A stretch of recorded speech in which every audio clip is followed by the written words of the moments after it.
Yay, I'm live. Hello, hello.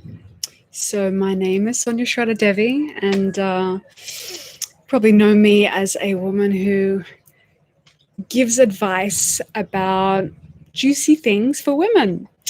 And I have recently received some really beautiful questions from some different women asking about some different subjects. And I'm going to share some wisdom with you today responding to those questions. So these questions are essentially about self-love and relationships. And let's get right into it. These questions are from Kristen in Denmark, I think she is. Hey, Kristen, thanks for your questions. So, how much time do you use every day or every week to gift yourself some self-love?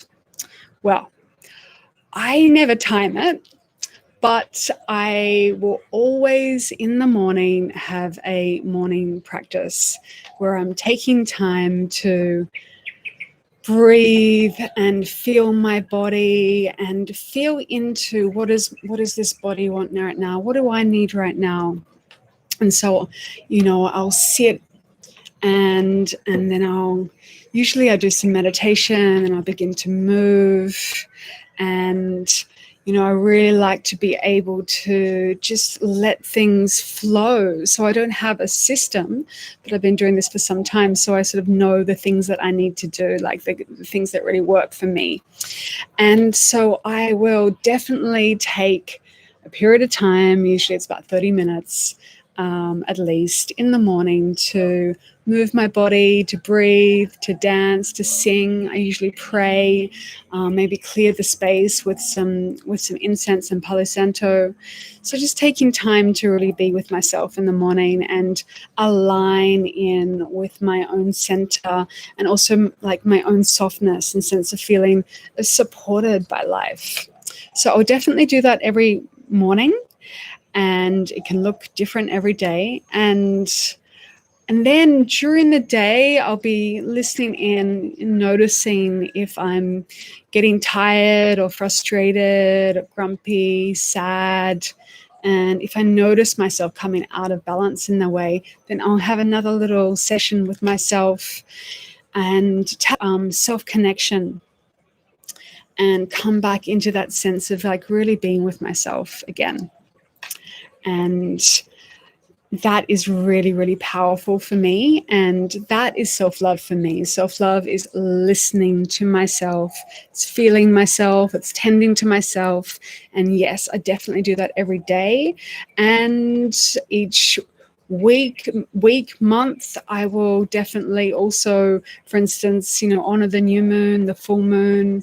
I'll have at least a week. Every week I'll have a massage. I'll, take time to really treat myself. And also every day I try and have a bath or go into the water and cleanse myself consciously. And that's a really powerful form of self-love for myself as well.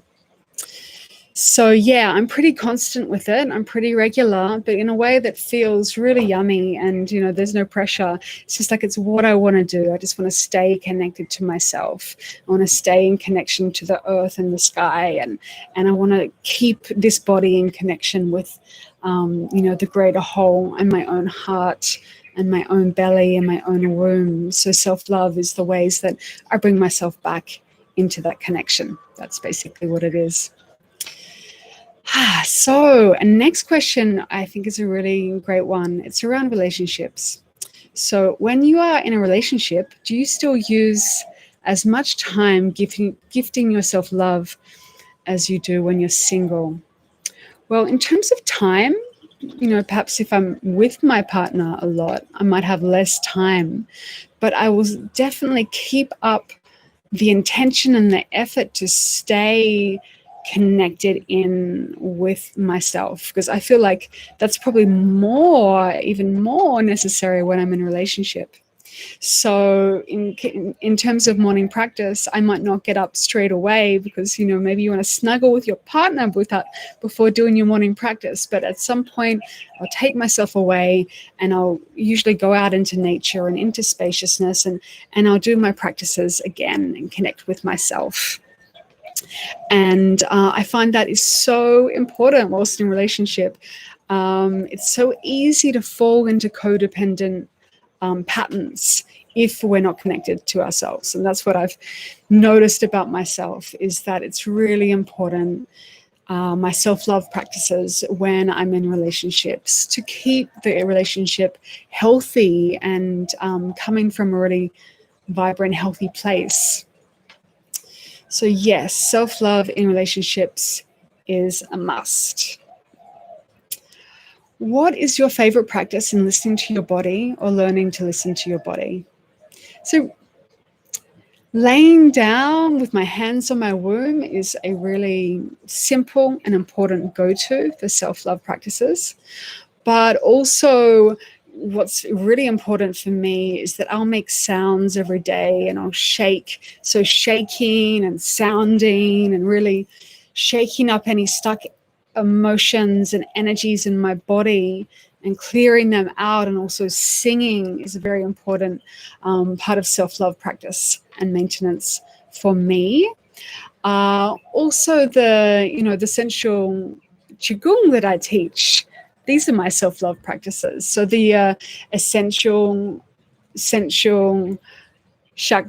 flow, the essential sensual flow, which is in the more recent sensual flow series, is very beautiful, simple series of movements that are some of my absolute favorites, as well as the Juicy Moves flow, which are all really kind of down on the hands and knees and really circular and yummy. I love those movements.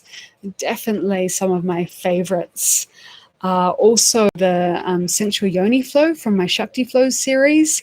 These the Tao tantric practices in that, and breast massage, and womb, ovarian breathing and womb practices.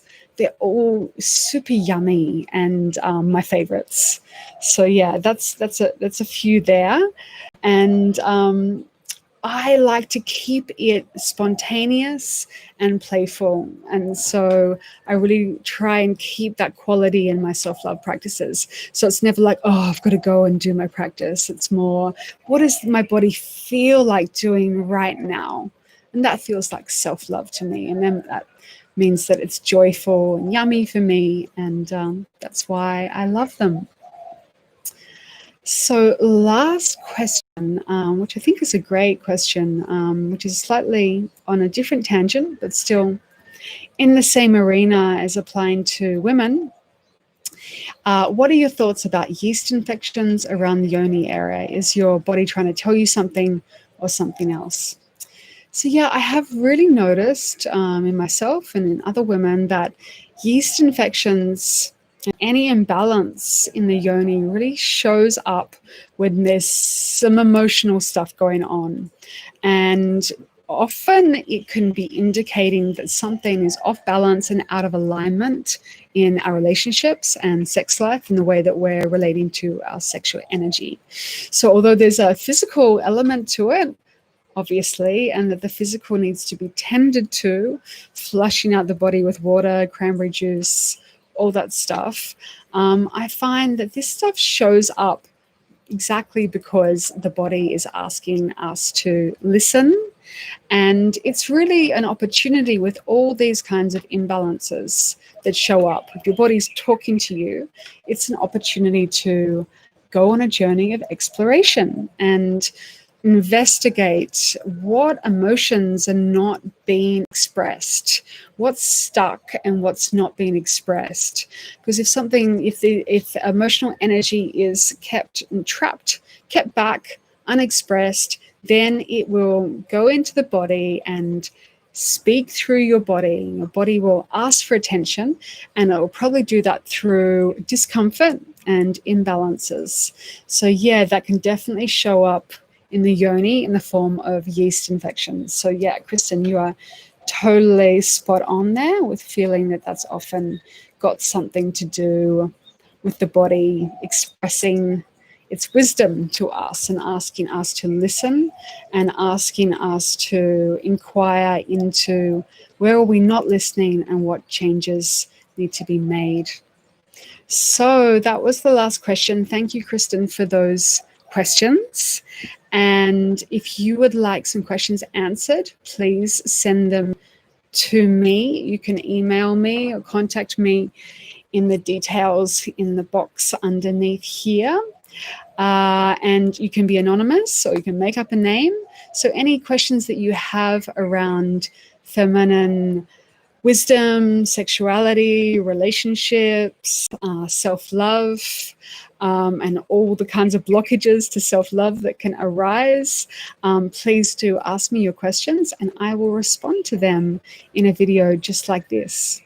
So thank you for listening. I hope that was helpful in some way, and sending you all so much love. Have a beautiful day.